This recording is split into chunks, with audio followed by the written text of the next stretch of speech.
Hello, hello. It's Z, your auntie. So, what's brewing today? Z's 50 Black States. Xscape and them damn receipts. And LSU's Angel Reese. So get your cups ready for Minoritea Report.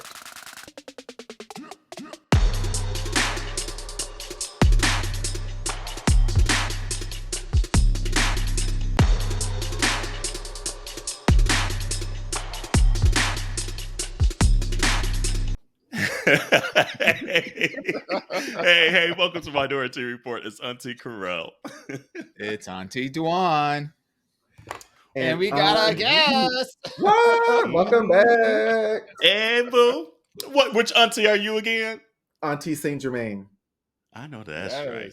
But what's the real name? I guess the government name, if y'all remember. Oh, government name. Zaylor Stout. Everybody just calls me Here Z. we go. Mm-hmm. Z is back in the building. Hey. Right.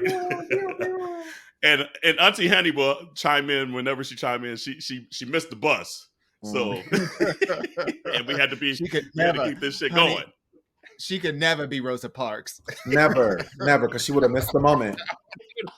She would have missed the moment. Girl, you were supposed to be here at 5:05. Right. You over there twerking in the bathroom, taking pictures of yourself. Woo, don't get me started on Rosa Parks. We could talk about Rosa Parks. We could talk about Florida if we get there. Oh, okay. Hey, well, let me write that down. We'll get there for sure then. Community, if you recall, Z's the author of Our Gay History in 50 States. Mm-hmm. But what you might not know, and actually I think you kind of hinted towards it the last time you were on. And by the way, I wrote down the episode so y'all can remember because this is his third appearance. He was on episode 141 back in October of 2021, which is crazy to say. Wow. That was Gay History with Zaylor Stout, Ashley Auntie's Broken Bussy, and Dave Chappelle got us fighting. Oh, damn, I remember that episode. Yeah. That was that stand-up that really got us heated. And then he was also on episode 170, Z's Disney Letter, Leave Women Alone. Oh, that's the episode about when we first heard the rumblings about Roe v. Wade. I remember that's coming back. And then the Ashley Auntie's Mental Health Awareness. So that was back in May of... I put down. Oh yeah, May of, that doesn't seem right. May of 2022. Yeah, I should have wrote down not 2021. So May 2022. So she said, "You know what? Let me hop back on here." And we said, "Okay, boo." You have on the horizon? Popular demand. By popular demand, yes, ma'am. But now you have a new book on the horizon that I think you hinted during that last episode that you were here. And what's the title of this one now? Our Black History in 50 States. Period. Highlighting significant people, places, and melanated facts on a state-by-state basis. I am here for it. So how long has this been in the works? It's been in the works for a long time, like almost as soon as we finished the last book. I mean, there was always the plan to have a series of books, and this was always going to be the next one. So the interesting thing with this is, there's more Black history, right? Because, we've been Black as soon as we've been Black, right? Whereas, with the LGBTQI plus community, for many people, they had to come out and in order for other folks to be able to know what their stories were, especially the further you go back. So the challenge here is that there's so much more history. It's like, what makes it into the book? Oof.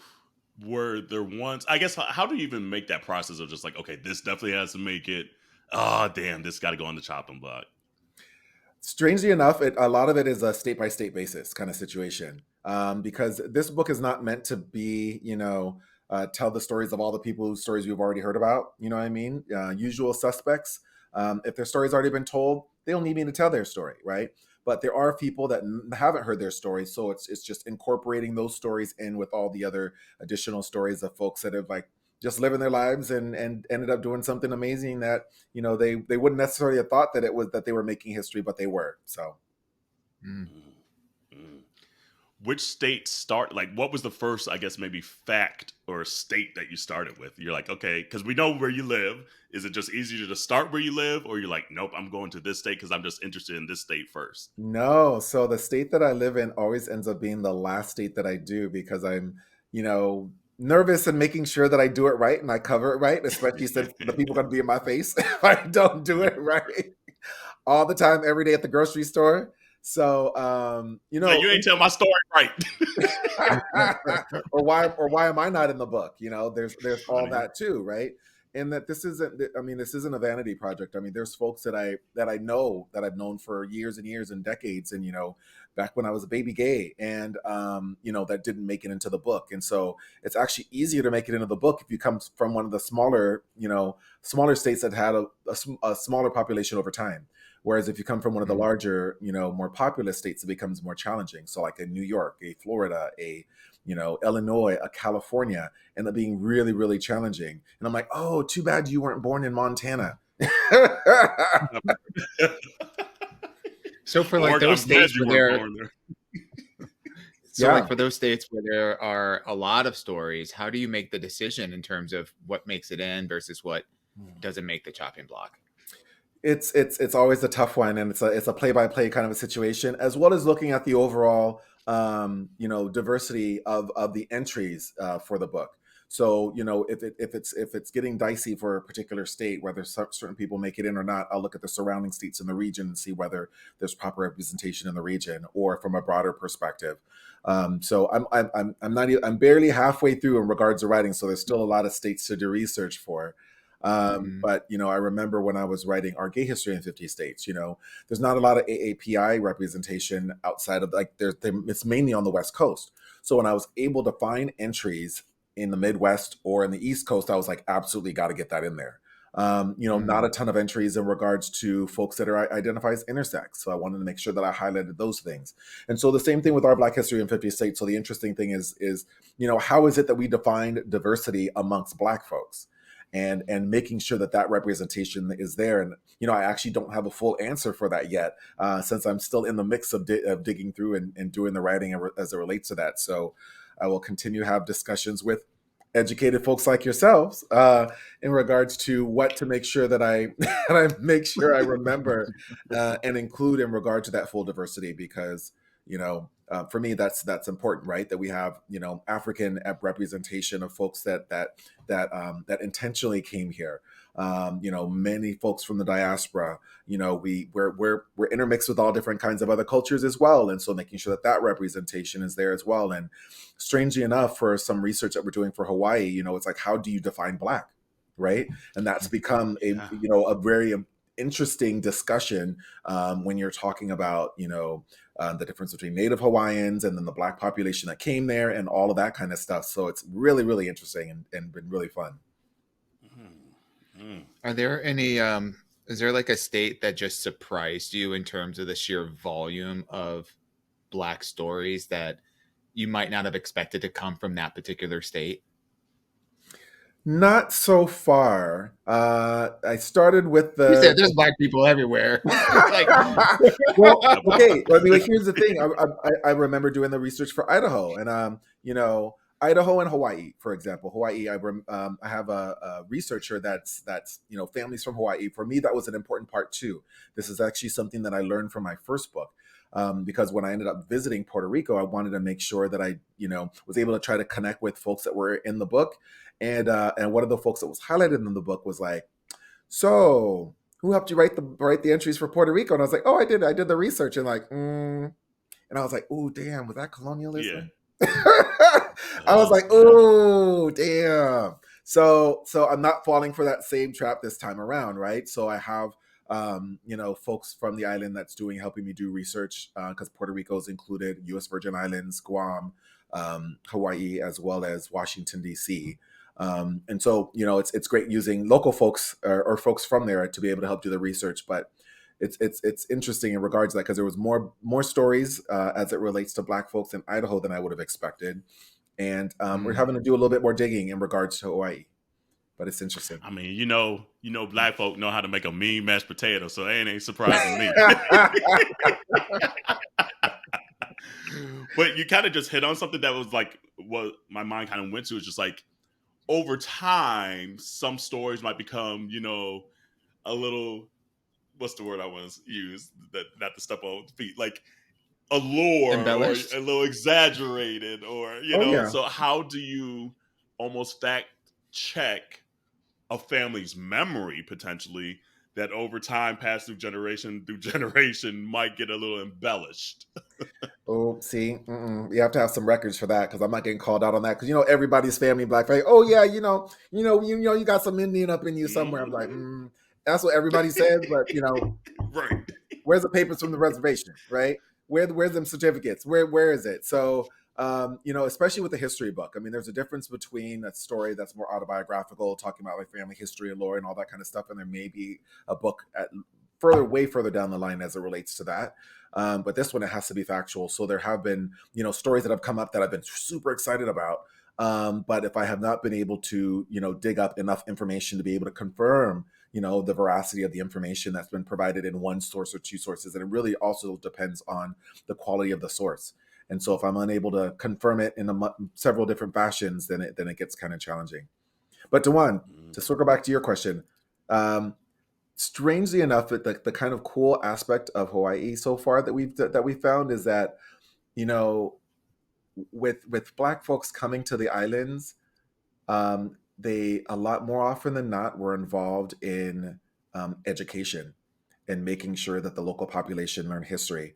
And so Really? one of the things that's come out is that, we've probably learned through our history in the States that education is essential in order to be able to, leverage influence and power.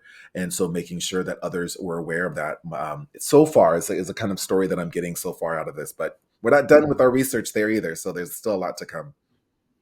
Yeah, that sounds amazing.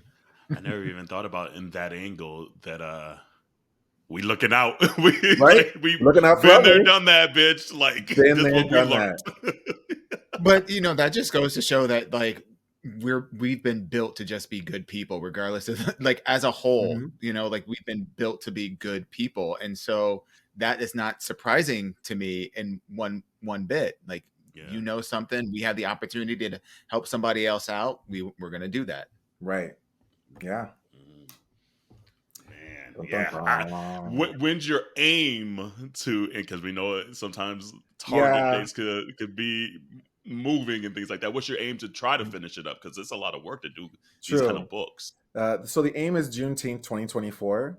But if there's a possibility I may end up with a book deal. And then if that ends up coming to fruition, then it actually gets pushed out a year because the publisher takes an extra year in regards to it. But that would be interesting because it might be a multi-book deal for the whole series of books that I plan on writing, and then some other ones. So there's some opportunities on the horizon, hopefully. So I got my fingers crossed. Well, that's wonderful. Hey, boo. That's wonderful to hear. You deserve That's awesome. Every opportunity that comes your way, for sure. Thank you. Definitely, Thank you. Definitely.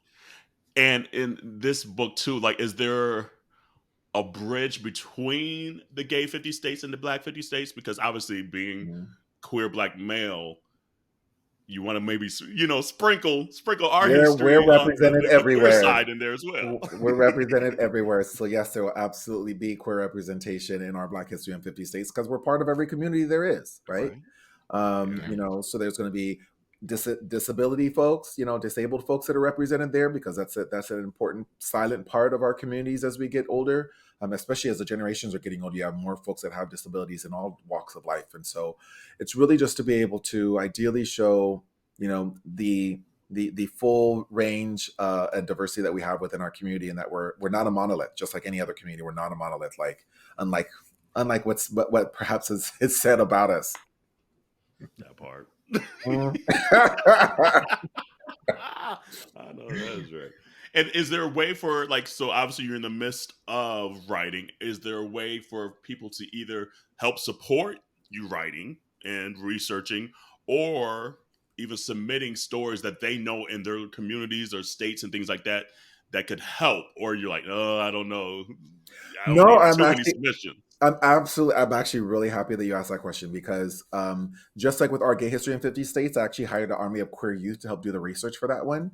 I have a smaller army of Black students, a lot of Black Student Union students in high schools around the country that are helping doing research. So if there's folks that are watching the show or folks that have nieces, nephews, cousins, or whatever that might be interested, that love history, there's still some research to do for the next couple months. So we're always looking for researchers to be able to help.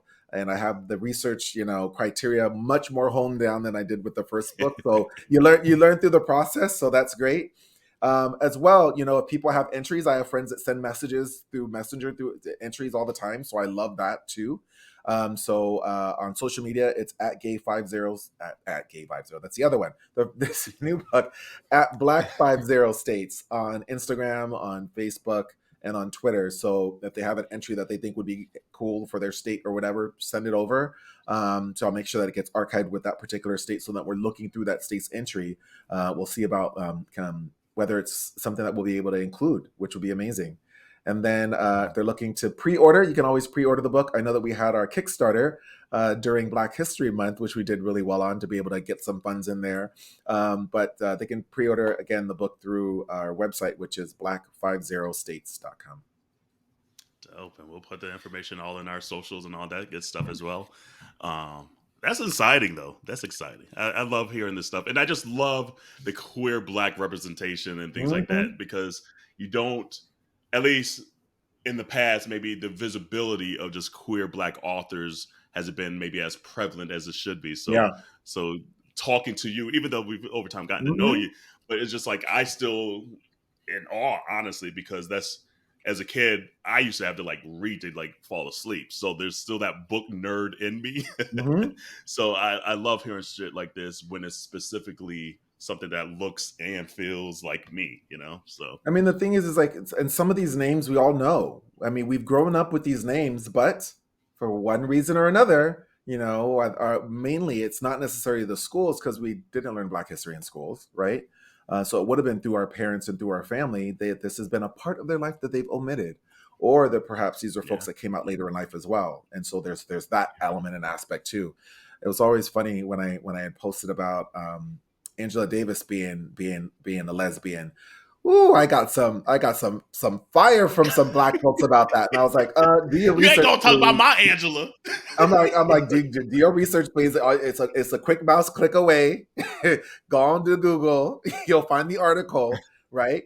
But people feel a certain kind of way in regards to a lot of these figures, especially with the mystique that we put in regards to some of these folks, and it's important for us to be able to see them as members of our community as well, because we haven't had a lot, folks over the years. True.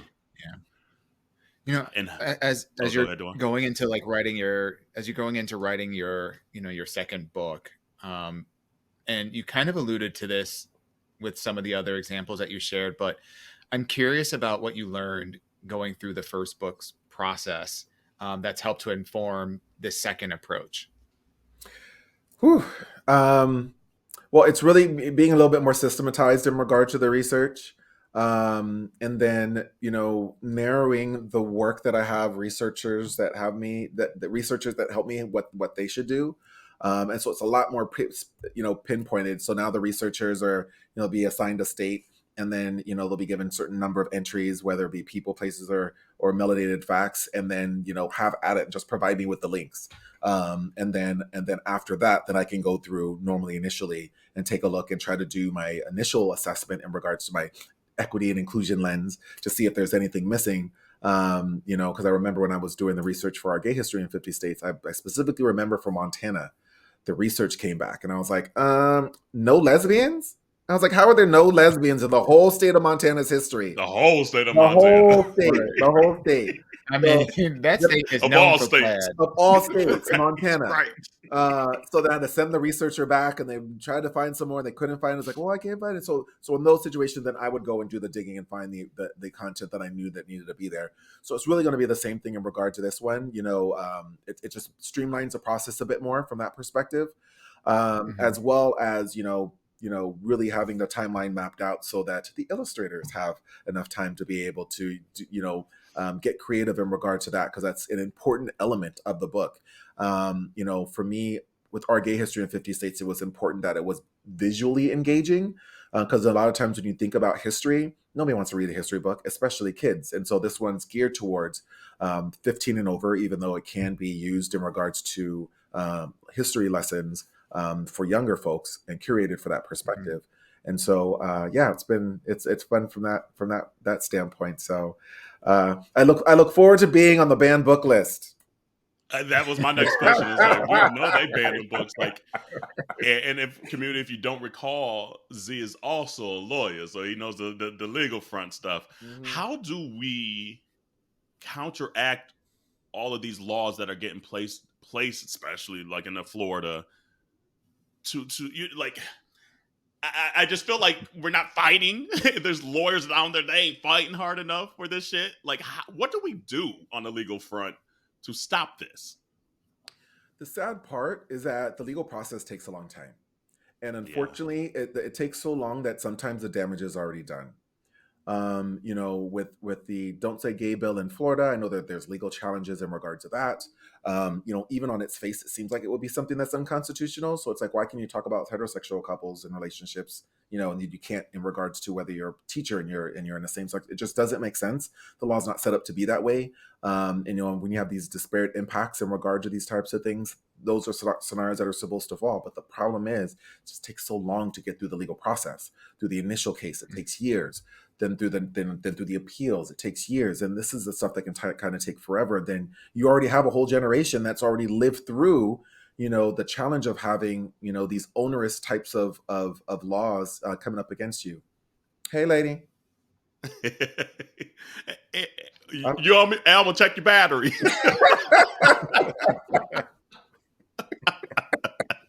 I'm glad I didn't wear that sweatshirt. Oh, we can't even hear. We still can't hear you, girl. Girl. She done made her grand entrance. Henny is in the building, folks. But you know that reveal was a don't. Oh.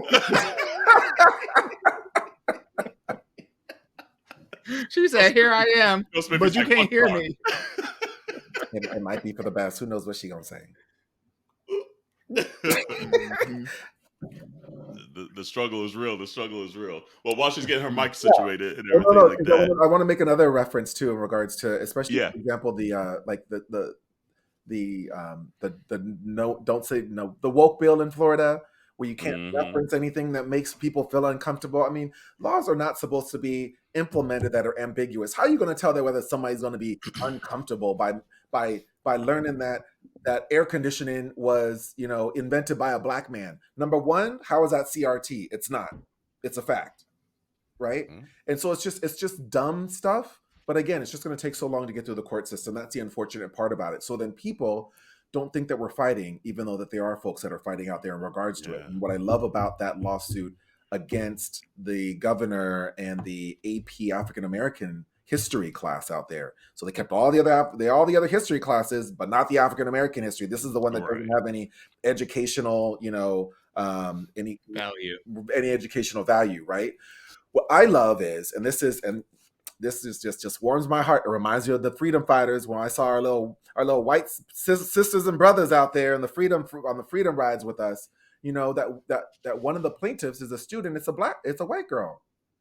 And she's like, I want to learn about African American history, and I should be able to do that along with her. That's how you make change. All that kind of stuff is important, because if it's just us arguing and fighting for it, you know, we've been fighting for equality for all these years, access to being able to vote like everybody all these years, and nothing happens until we have our allies step up. And that's why they're mad.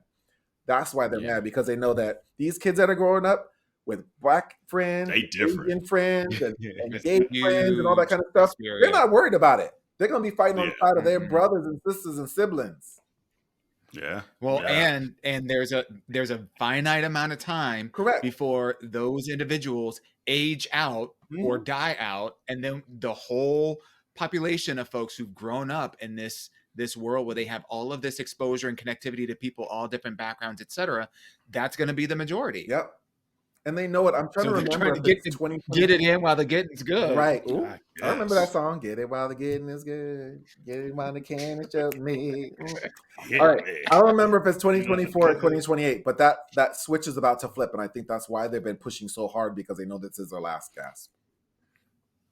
I guess. Well, oof. I don't know. It's still tiresome, though. Shoot, I just got in the conversation. I'm already tired. Already exhausted, right?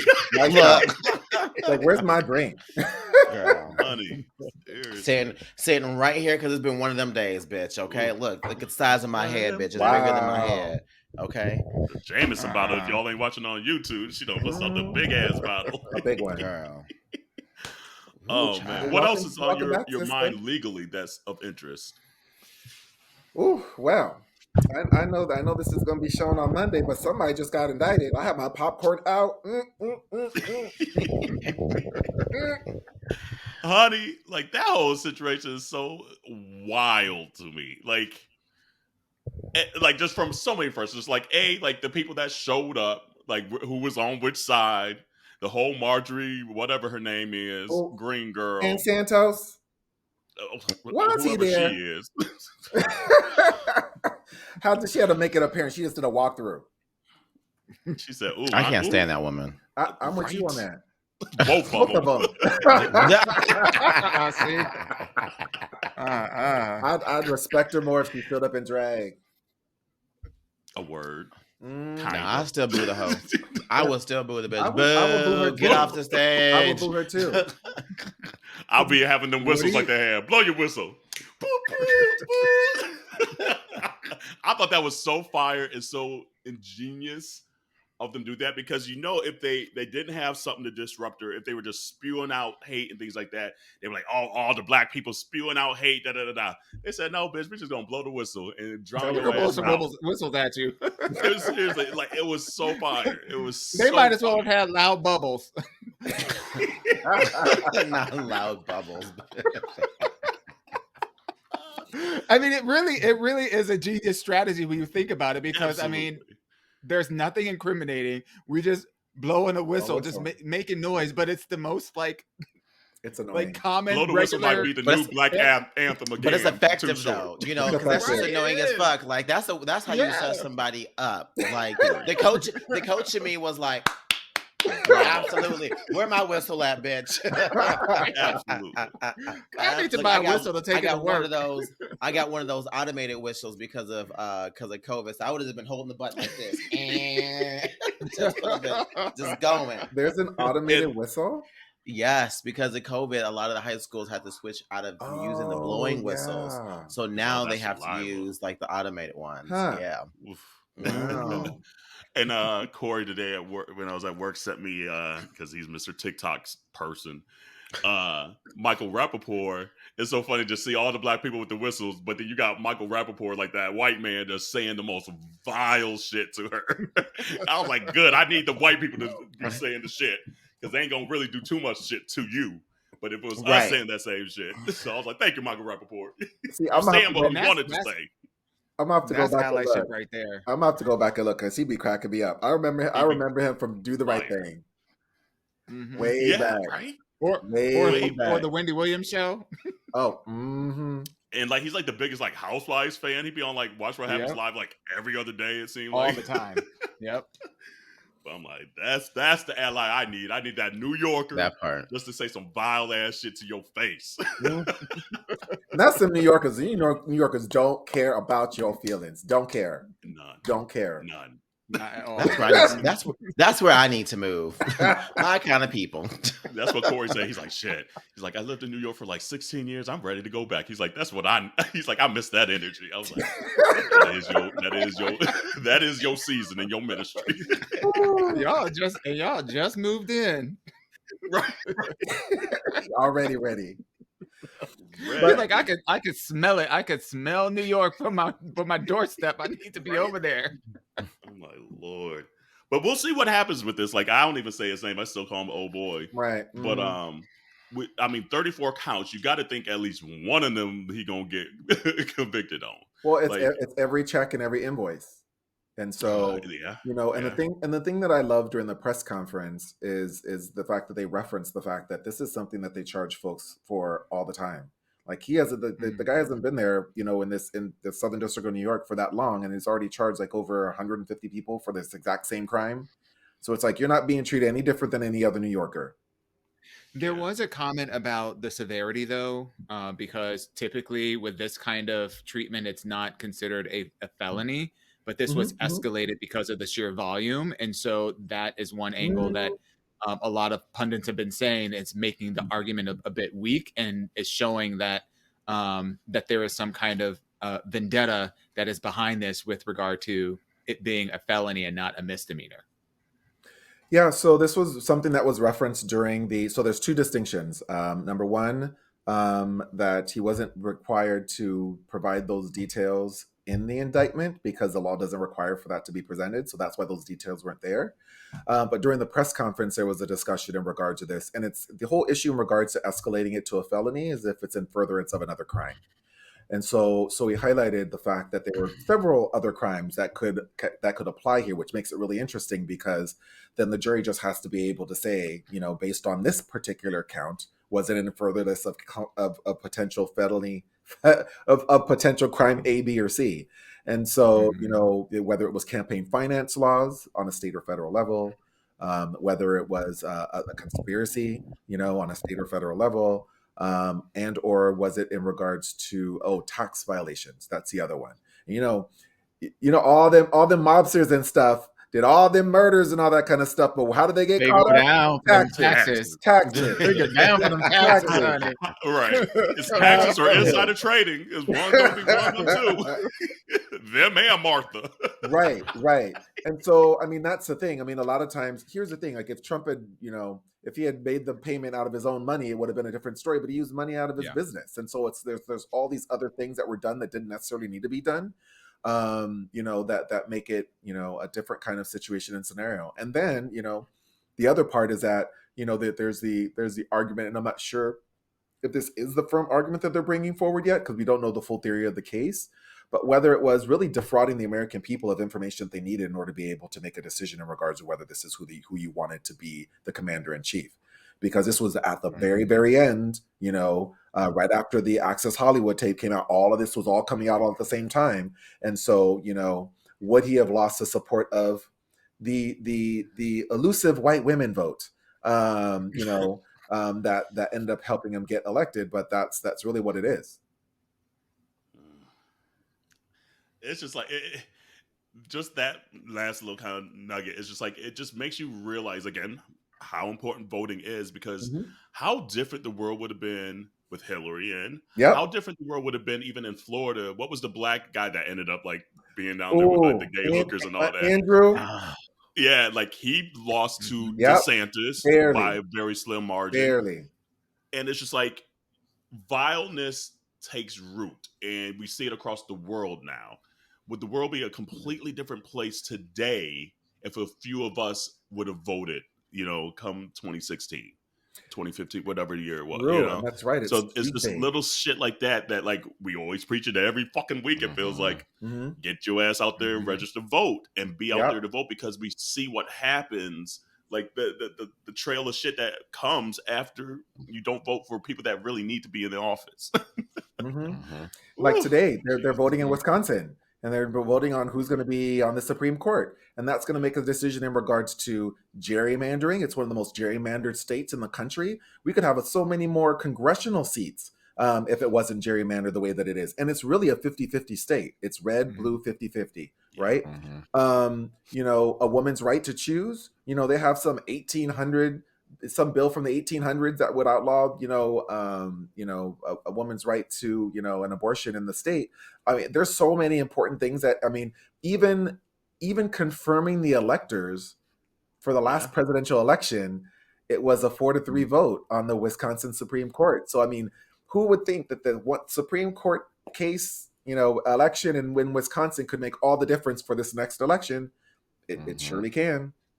It adds up quickly. A lot of people forget. They just wait to the one moment, which is the presidential race, but they forget often about all these other pieces that always come lower, into play. Special elections always lower. They all make up the bigger picture. They all do. And it's important that we, keep having conversations like this, and we keep telling our white allies specifically, to show up and don't vote for old boys. Especially where it is that they live, right? Like it's, I mean, okay, I'm like LA, Minneapolis. We don't need a couple more Democratic votes, but we need them on the burb or in the exurb where it's purple, or it's maybe a little pink. But what we also need, though, like those white folks in Minnesota to speak up, because those white folks are more connected to other white folks that need to hear that message. Like those white folks that they're connected to ain't listening to niggas like us. No, they're not. Nope. They probably don't even got niggas in their circles Nope. like us. Not at Okay. all. They probably just, oh well, he packed my groceries at the last, Safeway I was at. Some stupid shit like that. I clutched But my no one purse in when I their saw him in ear. the elevator. And Right. I clutched my purse. And I walked across the street. That part. Well, I hope we can do that little thing. No, they ain't got that much rhythm crossing the street. It's a bop. Yeah, You're right. You're right.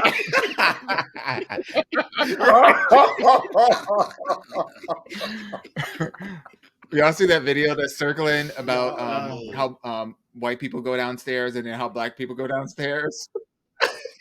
it's so true though. I literally, I was like, Wait, I was like, I feel very attacked. Leave me alone. yes. It's Have you the not seen the sidekick video? Bundy No. going down the stairs. And literally, Right. so white people walk down the stairs just regular, and then black people, we turn to the side and we go Got down that like little this.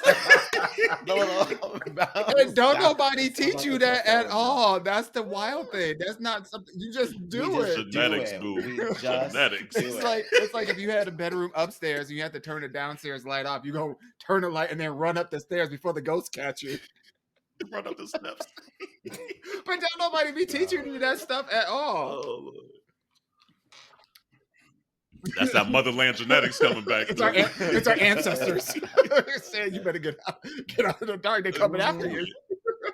Bitch, you better get up them steps. Look, nigga says high knees down the step, high knees, just in case. Just in Running practice, just in Oh, case. gosh. That took Oh, me sure. all the way out. Lord. The internet stay undefeated. Well, community, you know what? We can talk about this all day, but I think we take a quick little tea break and get into Ashy Aunties. Yes. Hey, community, guess what?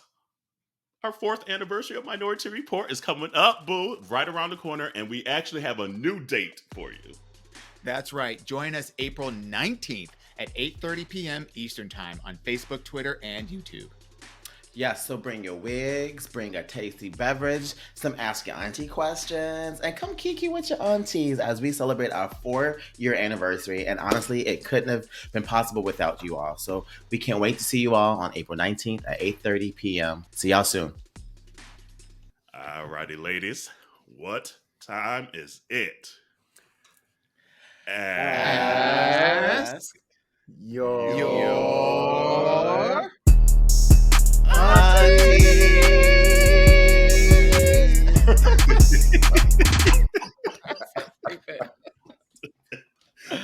Oh, 12 seconds of us just singing off key. right. Not harmonizing at all. I'm not doing But karaoke look, we were with in y'all. sync. We were at least in sync, though. That part. And what the community doesn't even realize is like, post-production. right. It's like in post production we put like the music and the animation and everything in it, but like in person it's just us all off key and everything. Acting up.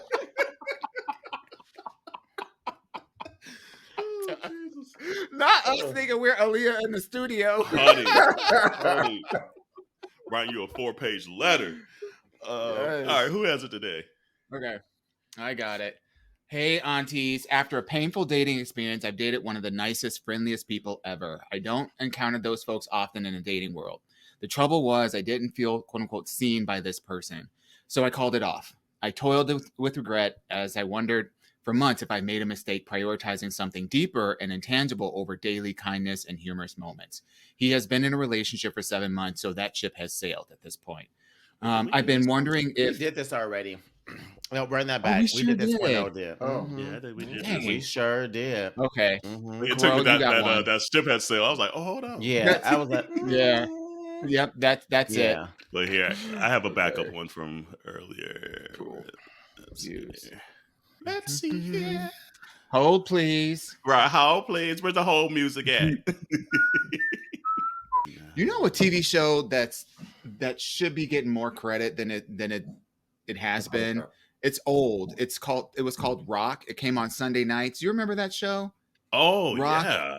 It was Yeah. with the guy that was a Bald-headed garbage guy. man and his wife and then his brother who was living with him. And his father was. Yeah. That show had some hard hitting topics, but it was also like a sitcom. That show does not get the respect that it deserves because that truly was a phenomenal show.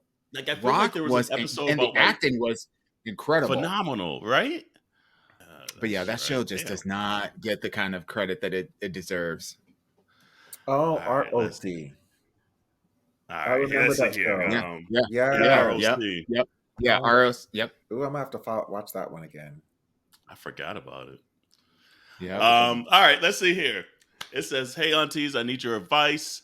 I have an unbearable crush on someone I'm casually seeing. We've both established that it's casual. I texted my friends about it and they said, yeah, but what do you both mean when you say casual? And honestly, that's what I'm not sure about.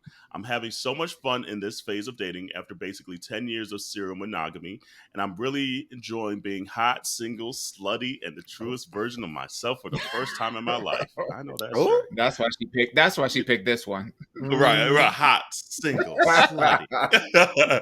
But now I've met somebody who I am really excited about, and I finally feel like I'm not using a crush as an escape from anything else. I'm having a blast and honestly wouldn't change anything, but the lingering subtext of this is temporary has me scared of the strong emotions that I'm experiencing towards him and our FWB, friends with benefits situation. Is it possible to catch feelings and keep a good thing going, or am I setting myself up for failure? Z, we'll let you go first, boo. Oh, me first? All right. Put you on the spot. She said not emotions. Nope. I could talk low all day. No, here's the interesting thing. I'm always the one that gives advice to all the friends and everything, even when I was single and making the rounds looking for love. So I mean, here's the thing. My belief is that there's always something to learn from a situation in a relationship, whether it's something that's casual or something that's more formal. And I'd say, ride it till the wheels fall off. And here's the thing: the longer you're involved with each other and engage with each other and spend more time with each other, if they haven't caught feelings now, they might at some point. And so, ride it out as long as you can until the feelings are too much that you can't bear it anymore. But that's the other challenge is that once and or if you end up disclosing this crush that you want it to go further, and that's not at all what the person wants, that could end it. So I'd say ride it out as long as you can, and then see where things go. And there's ways to be able to do a little creep, right? Try to do a little date where it's not just a come over and visit and wham bam thank you ma'am kind of situation. I don't know. Yeah. What are your thoughts?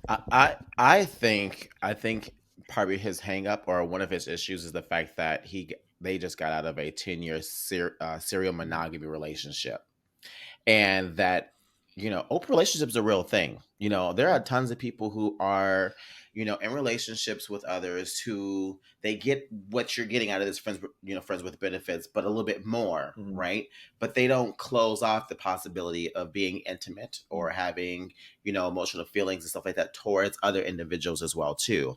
So I would honestly ask this person or suggest that they start questioning the idea of what a relationship is as well too, because maybe what they're looking for in a relationship is more of the new ways of how a lot of relationships are being built upon as well too. I mean, here in Seattle, all my friends say you and Fizz are the only monogamous relationship that exists in Seattle.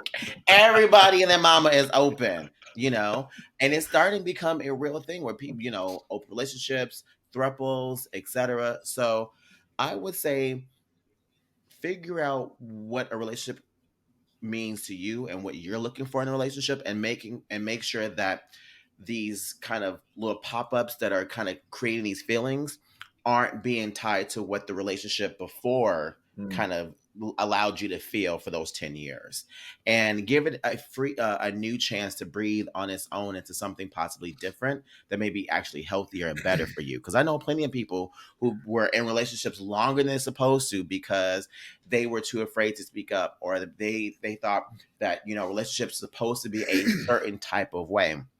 But forget that things can change, people change, and it's okay to change. That doesn't mean that it's worse or that is better than what was before. What are you thinking, Joanne? A couple things.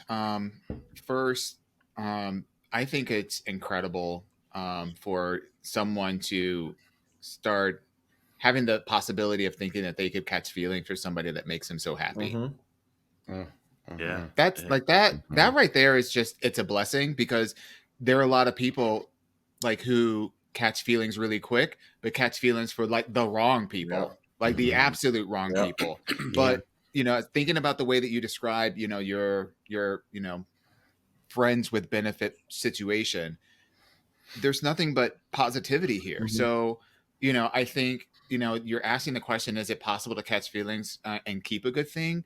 I think the hopeless romantic in me, and the optimist in me, and the one that hopes for the best but prepares for the worst, says that's worth exploring. Because the best thing that could come out of this, I mean, you're already, you know, that there's sexual compatibility, relationship compatibility, life compatibility are two totally different things, but it is within the realm of possibility given the physical compatibility that you already have. So that is really kind of cool. And I think the other thing of setting oneself up for failure, I think if you're categorizing or using failure as a means to say that we won't be fuck buddies or that we won't be together, I don't see that necessarily being a failure. That's not a failure to act on your emotions. It's not a failure to bet on yourself and to take a calculated risk, one that a lot of signs point to the fact that this could be a really good thing. Could be. Or it could just be, you know, you got some clarity of where this other person is, and you know they like you, but they're not into you in that kind of way, and that's okay too. And maybe they're still interested in you know, keeping the benefits line open. Got the benefits line every November. Right. Or you know, or maybe it could, or maybe this could be a situation where, you know, it might be maybe too emotional for you to be able to carry forward, and it's kind of a entanglement. So you know, but that's the worst thing that could happen. You know, if you're being true to yourself. If you're not being true to yourself, there are many worse things that could happen. You can undermine the relationship. You can prove yourself to be not trustworthy. You can start acting outside of your, you know, the best of your character, which is not, you know, becoming of a lady. And so, you know, there are some worse things that could happen by not just living in your truth. So I say all that to say, live in your truth, speak from your heart. You will know when and if it is time to say something, to act on it, and just trust the process. What do you think, bro? You all nailed it. And I agree with you, Dewan, where getting out of a long-term relationship could maybe sometimes leave you a little jaded. And it doesn't sound like, or at least you may be past that jaded part now, and you're opening yourself up to those feelings again. And that's cute. I agree with you on that situation. And I think there's an opportunity still to define what casual means to you, like Jarrell was saying, and have those conversations with your friend with benefit. Just like, hey, you know, we've been fucking for a minute. I'm enjoying the company. Are you still enjoying the company? Do you want to continue this going? Like, I think there's still healthy conversation that can be had that's still not putting maybe the weight of, I'm locking you down, bitch. We ain't doing nothing else. Da, da, da, da, you know? And maybe that's the tools in your tool belt that you just don't have yet in your communication skills. So maybe talk to your friends, just say, okay, this is how I'm feeling. And I know you guys want me to define casual, but how do I say that to someone that maybe still wants to keep it casual, and ask maybe for that kind of advice. But yeah, I mean, the worst could be, it sounds like we just kind of say failures that they still want to keep it casual, and you want to keep it, you want to make it more than that. Then that's just a risk you sometimes have to take, and when you like people, you know, just to see what they say. So that's part of life. But it is cute that, like, you seem to found someone that you vibing with and you're enjoying the company, and that's very cool. And I don't think it's gonna mess up a good thing if the other person is also kind of feeling that they at least keep fucking with you. You know, like even like in a friends with benefits situation, sometimes you're like, okay, I'm done with this. Let me move on. And it doesn't seem like that person's moving on either. So I don't know. And I will also add too, and I also don't want to assume, because, you know, some people leave the relationship earlier than the other, but I'm sure at one point, after your 10-year relationship, you might have even had doubt that you would be able to feel this Mhm. with someone. Mhm. And the fact being that you were able to do it again means, guess what? Even if you test the water and see if this can be more, it can happen again. So it really isn't failure. You've already proved that you have it in you to possibly, potentially want to be this vulnerable with someone, and have the capability of finding someone to open yourself up to that level. So just know that it's not a failure. If anything, it's a lesson learned, and then it can help you figure out, all right, for the next time, how to weed out people that's not maybe ready when when you are. Mhm. Because that's another thing too. Some people be ready, but they done found a hoe. Mhm. And you can't And turn make no sure hoe you're into a ready house. too. That's what I was thinking. I was thinking about that song. Look, girl, you be like the girl called the company. I was like, oh, so that's what we call them the whole now. We call them the Right, whole the company. Company. Uh-huh. But That's remember, Three's Company too. that's true. That's true. But here's the thing. I mean, it depends on how long this has been going on too. So they may have said they wanted it casual, but this has been casual for 6 months. And things change over time, and so they may be thinking, well, they said they wanted it casual too, and we agreed both that this was going to be casual, but now this is 6 months later, and this has grown into something else. So they could be feeling the same thing, the way that they're feeling as time goes on, because you don't know, when you're You're just really enjoying being hot, single, slutty, though. Make sure before you have this conversation trying to make it move to You something ready to that you give ain't that ready up? for. That's maybe the caveat to this, because it is fun to be your little hot, single, slutty self, but But you know don't what? Like, pick up collateral damage along the way, because don't break their heart I because you're still in your slutty right. phase. I can so relate. I can so relate to this person's experience. Like when I think about like my relationship past, and like it's been, these aren't like 1Z, 2Z years. These are like 6, 7, 8, 9. Not quite 10 years yet, but so serial monogamy was always important. But then coming out of those relationships, you want to like reclaim your own identity as not just as that person within.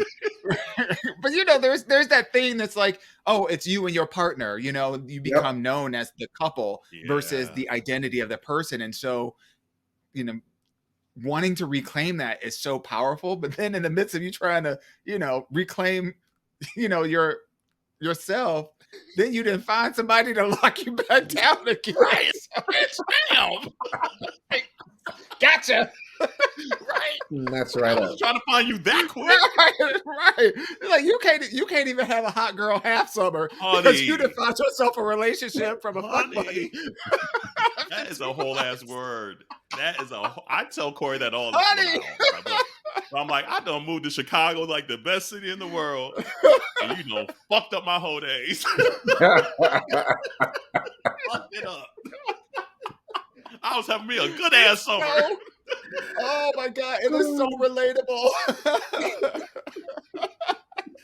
Oh Jesus! I was like, why couldn't you wait till maybe like at least like November, December? Oh shit. my god, June? That's crazy.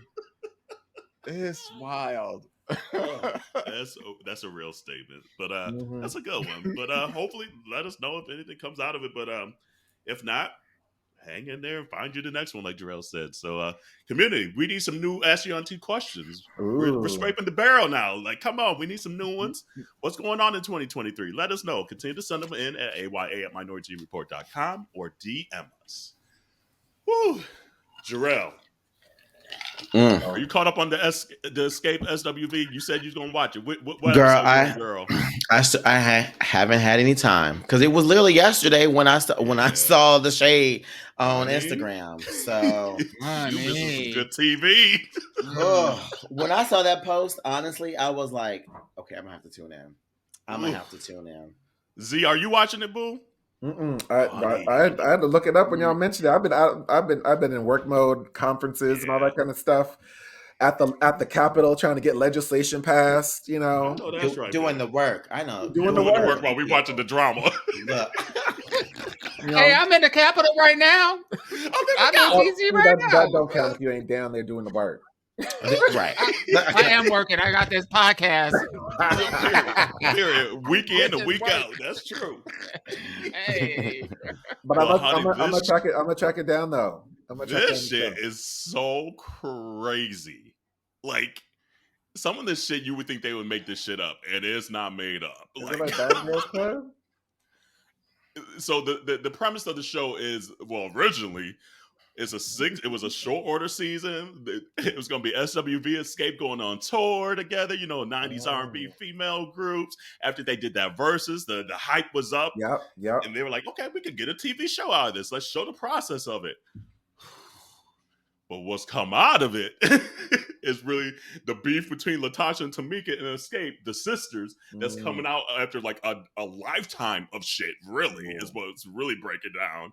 And everyone thought it was going to be like the drama between maybe Latasha and Candy or between the two groups. The two groups have bickering here and there just to say, oh, we're the better group.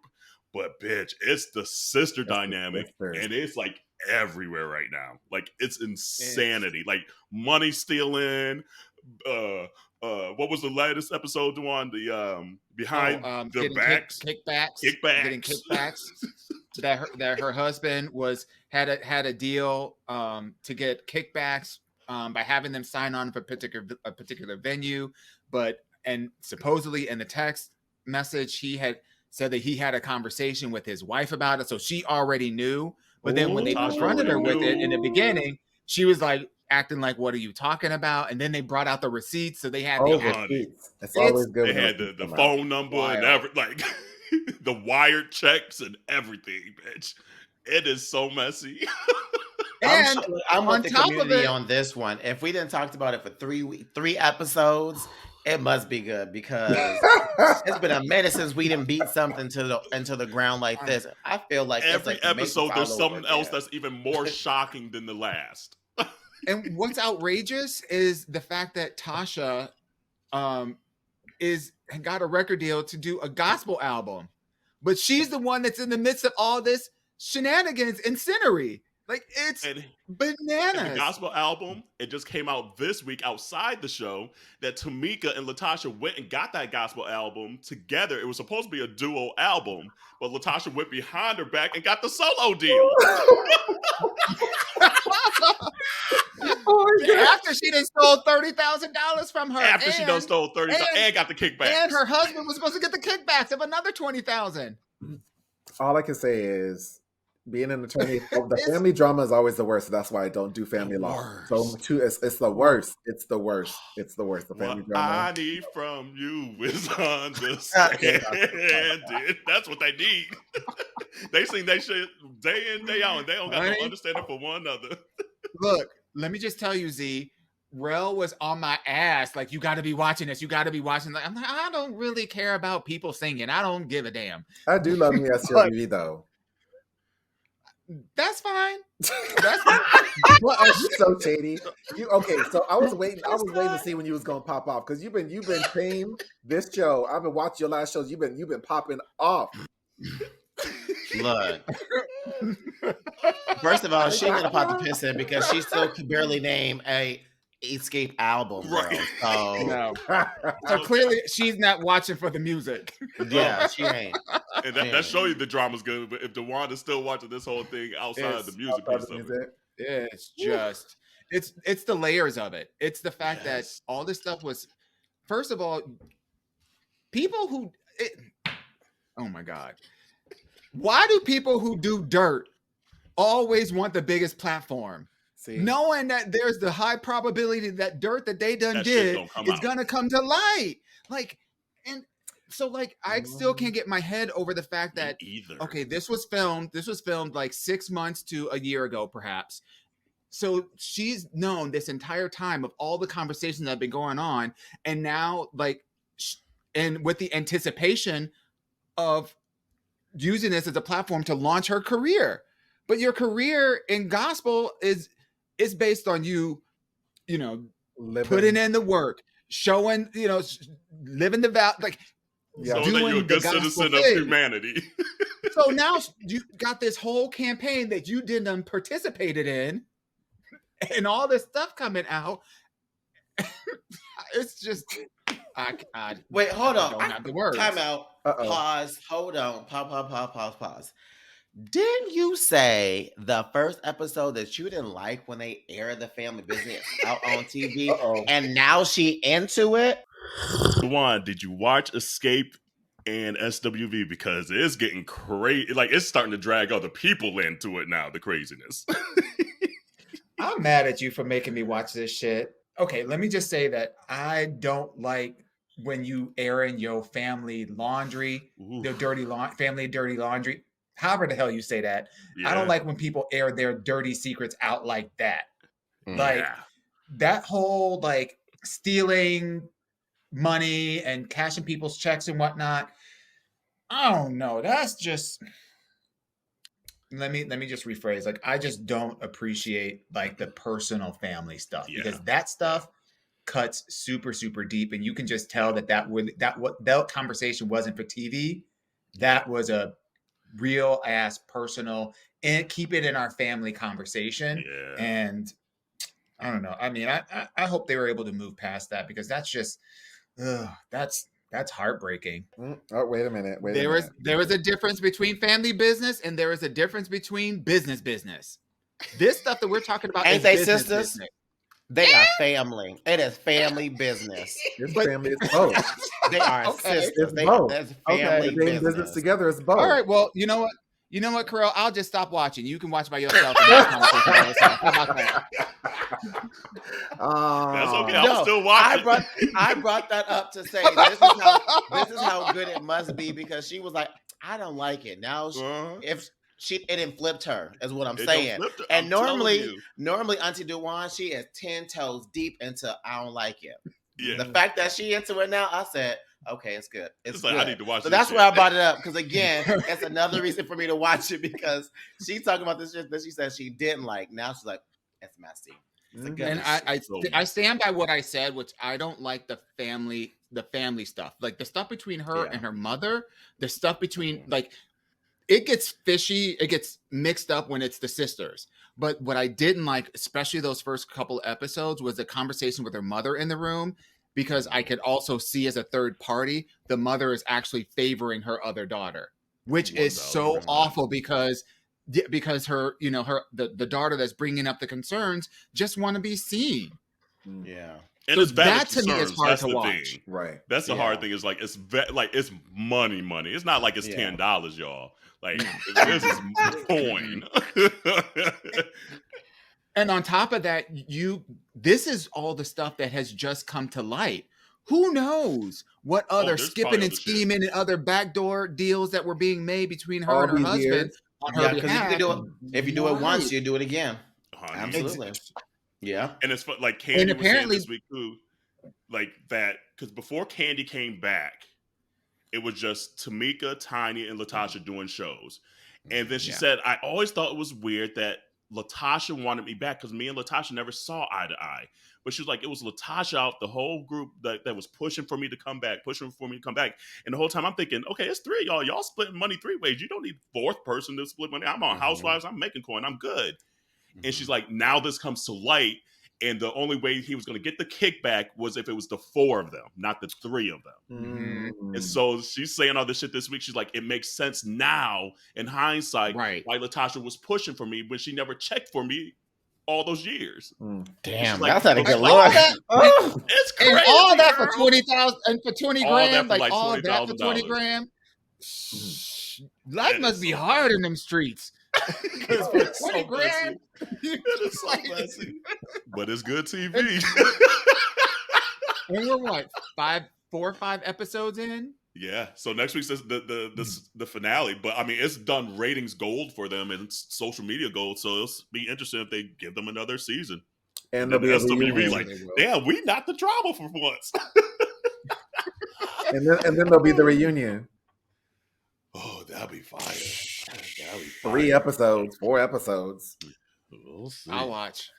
But I'm also curious too. What do y'all think about this whole NCAA tourney for the women's? All the drama between LSU and Iowa. Let me say this, okay? I've been waiting for this one.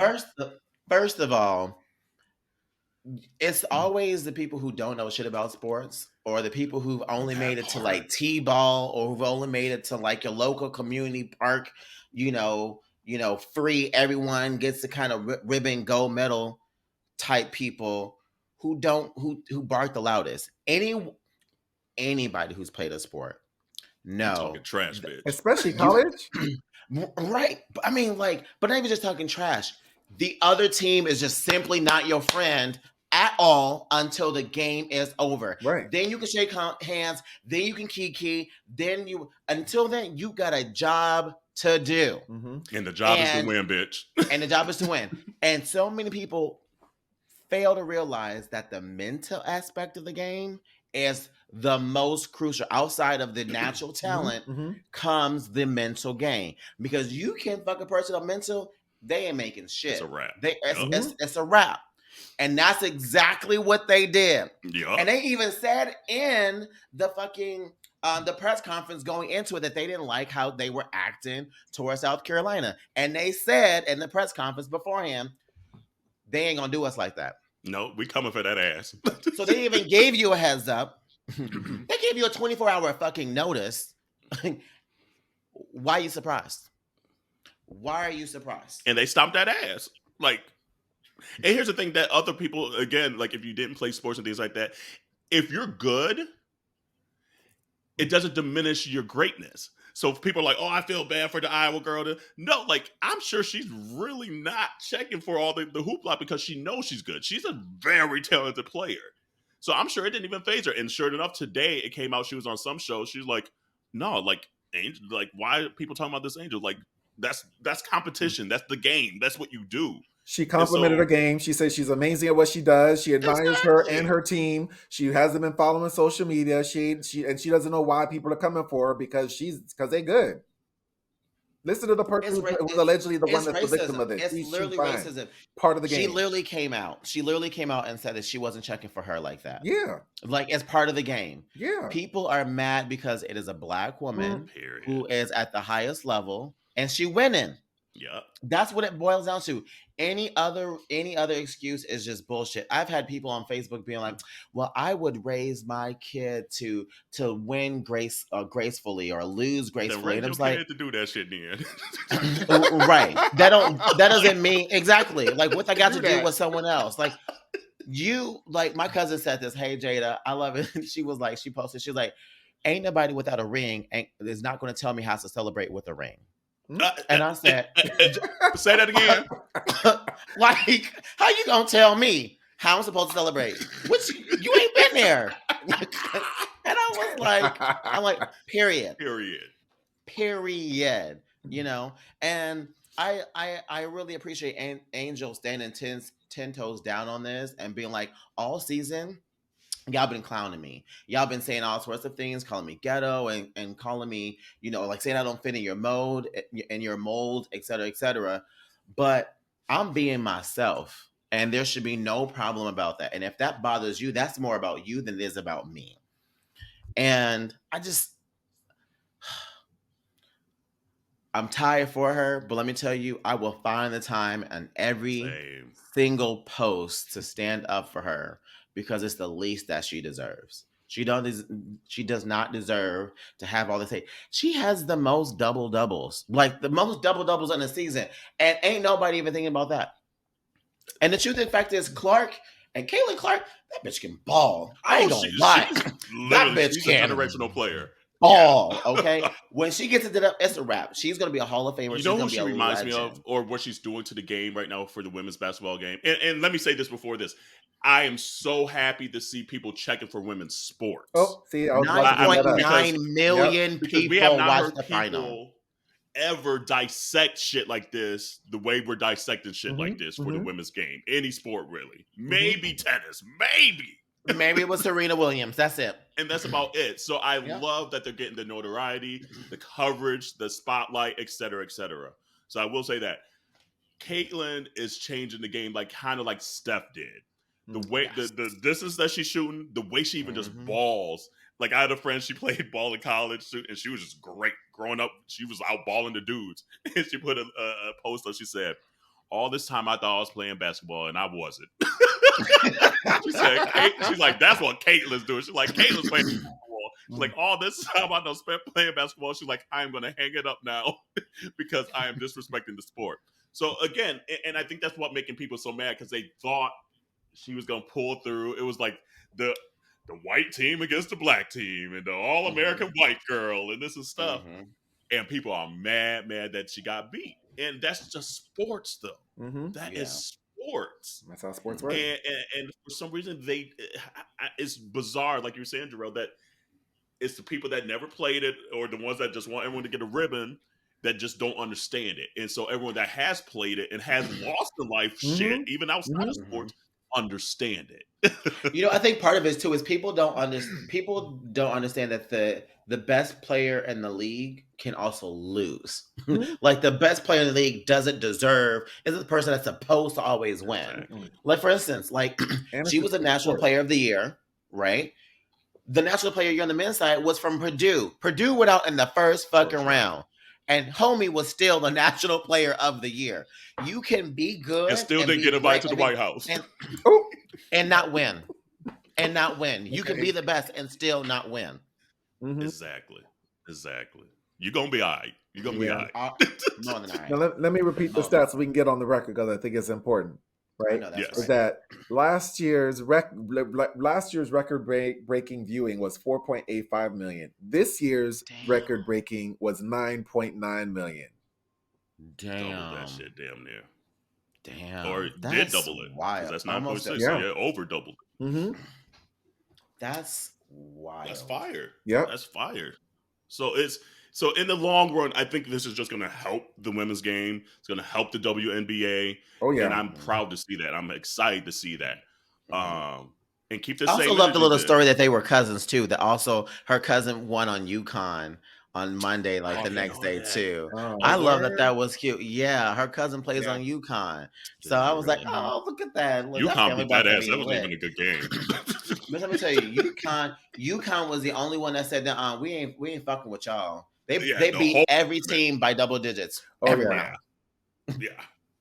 I was like, damn, UConn. We knew. But I also knew San Diego State didn't play that well against FAU. They won by a buzzer. They won that last second bullshit. Yeah. Yeah. I was like, they didn't deserve to win. I knew they would. Agree. So this was the most exciting tournament year I can remember. Like for men's and women's. Wild. It was good. It was good. So shout out to LSU. Party it up down in Louisiana. I know y'all shout out to our Bayou Barbie. Hey girl, we see you. Freed it down there. All that. Oh Lord. And then we'll end on this because we always say this at the end of our episodes: wash your hands, wash your legs, wash your ass. But y'all see that thing going viral about them girls talking about they don't wash their hands anymore and they haven't been washing their hands forever? It's some white people shit. It sounds like it. It's just some cultural difference between them and us because that part we know. Right. We already know that part. People always ask, why do you end your show this way? Prime example. What were you saying, Dewan? They want to be us so bad. Not bad enough. So bad. I mean, they plumping their lips, they putting fat in their asses, they trying to keep their hands dirty. Like, y'all need to give it up. Not keeping their hands dirty look like and then they have the audacity to be like, why are you so stupid? Then they had the audacity to be like, yeah, back in the day they didn't used to wash their hands either, and then people would die of dysentery. Right. That part. Exactly. Right. Because so you tell me you go boo boo and everything, and get them little tissue boo boo crumbles on your hands and don't do nothing. She did say she washed it when she does number 2. Ooh. I don't even believe that. I'm sorry. I don't either because they were like, oh yeah, because they didn't want people to think that they didn't wash their hands, so they run the water and mess around with a text message. I was like, oh no. No. It was the one that probably had family members dying of COVID because they didn't wash their hands. That's what that is. Because you But know that you is some don't have no bullshit. washcloths either. So that stuff ain't coming off. Too much. No washcloth. None. Zero. You're so stupid, Dawn. But you're right. You saved it for the end. Yeah, he did. Baby. He really did. I was trying to be graceful. I couldn't. I had to let it out. Oh Lord, Z, Oh. Z, you're always welcome whenever you want, boo. You know that. Of course. Thank you, boys. Remind people again where to find you and find everything so they can support you. Absolutely. So on social media, you'll do at Black50States. So that's on Twitter, on Instagram, on Facebook. The website to be able to snag the book, same thing, at black50states.com. You can get your pre-order the book in. Book will be out, Our Black History in 50 States. Plan is for Juneteenth, 2024. Yeah, I love it. All right. You gotta invite us to the release party. If you do a book release or whatever, let us know. Okay, here's the whole thing, real quick. I got robbed of being able to do a book tour for Our Gay History in 50 States because it came out right when COVID happened. So this is going to be a barn buster. I can't wait. It's like 2 in 1. It's a wrap. It's a wrap. See, and you got to make a rule that you have to wear Black-owned everything before you can even walk through the door. Ooh, I like support. I'll definitely be doing that. So that's easy for me. Absolutely. I'm gonna have some Black-owned hair. Yes. I'm wine silky. Let me tell you, go on to the beauty supply. It's not Black-owned, bitch. Not these days. When you live in Atlanta, you know the people that got the Black-owned wigs. And you ain't in Atlanta, bitch. You was in Philly, so I know what kind of beauty supply you got. That's true too. No, I'll order from Atlanta. I'll do that. You know, the everyday, go down to the Asian store, but for that occasion. Oh Lord. Well, anything else on your hearts and minds? No, I'm good. Y'all just stay blessed. And we have our 4-year anniversary coming up. It's our anniversary. And it's April 19th. We done changed the date. I'm sorry, y'all. It was April 18th, April 19th, because Corella had to squeeze in a little vacay there. Sorry, that's the tea. That's the truth. Hey, no, that's what it is. So Wednesday, April 19th, join us live. Bring your wigs, bring your tea, bring your drinks, everything. Bring your questions. And I'm sure we might even play like some little game or something like that as well. But that's prime time to get all your ass on these questions and live in it order. So let us know. But April 19th, y'all. April 9th. And that's my sister's birthday. That's a good day. Happy birthday, Kai. But until then, wash your hands, your legs, and your ass. And see you next week. There you go. Bye, y'all.